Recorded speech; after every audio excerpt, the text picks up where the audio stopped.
clearer picture on it all, we can cross over to our correspondent in Brussels, Dave Keating. Dave, we're hearing a laundry list of topics to be discussed, but what do you think will be the main focus of this meeting?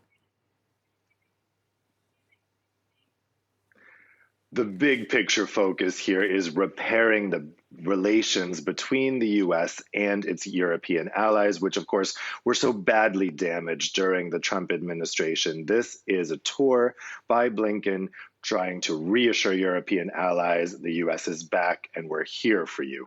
And that's why Blinken is meeting with both EU officials and NATO officials. Today is actually the first in-person summit of NATO officials in a year. And at 10 o'clock today, Blinken is going to have a live streamed tete-a-tete with NATO Secretary General Jens Stoltenberg. They'll be talking about all kinds of issues with NATO, but the key focus for Blinken will be reassuring European allies that the US remains committed to NATO and that if any NATO country would be attacked, the US will defend it. That was brought into question by Donald Trump, who suggested that the US might not defend Europe if it was attacked if the US felt that Europe hadn't paid its fair share in terms of its dues into NATO. But of course, the tensions between the US and the EU still exist no matter the administration. And that GDP contribution to NATO is one example. It'll be interesting to see how Blinken walks the line today between reassuring European allies that the US is there to defend them, but also that the US isn't going to be a sucker per se, that the US still expects European countries to increase their NATO contributions. That's been a long-standing demand of the US. It predates Donald Trump. It's just that Donald Trump said it more bluntly and aggressively.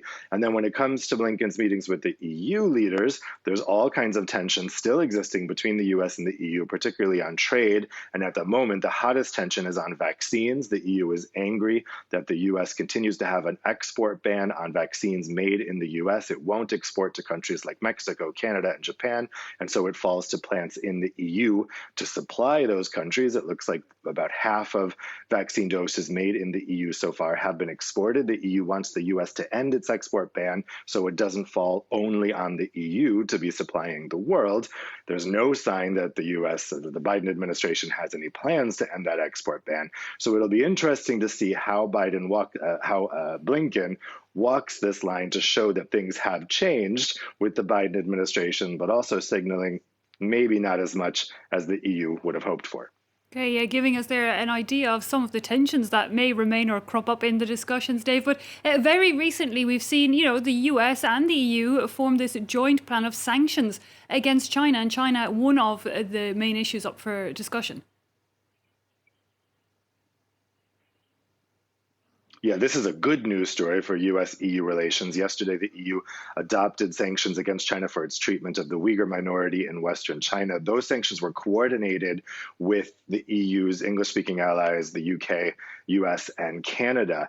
And it was a real show of unity, not only between those allies, but also within the EU. There was concern that China would be able to stop the vote on that sanctions because it does require unanimous approval by all 27 EU members, and Beijing was really focused on individual capitals trying to get them to use their veto. Hungary almost did. The Hungarian foreign minister expressed his dissatisfaction with the sanctions, but in the end, he did vote for the sanctions. And so the EU was quite pleased with that unity that was shown yesterday, not just within the EU, but also between the EU and its English-speaking allies. The question is, what comes next? Because after those sanctions were adopted, China came out with some extraordinary retaliatory sanctions targeting 10 individual Europeans and also European institutions, even think tanks.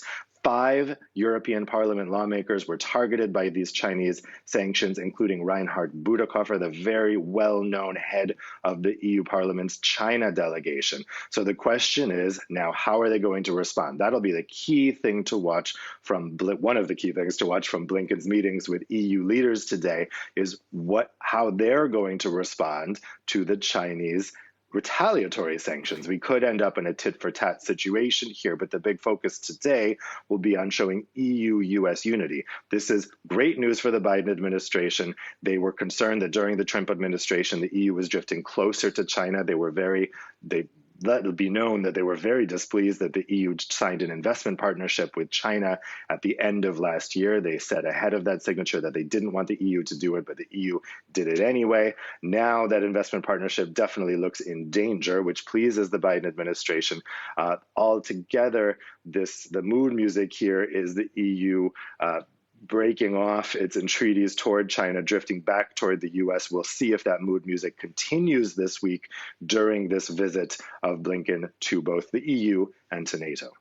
Okay, Dave, for now, thanks very much indeed. Dave Keating there, our correspondent.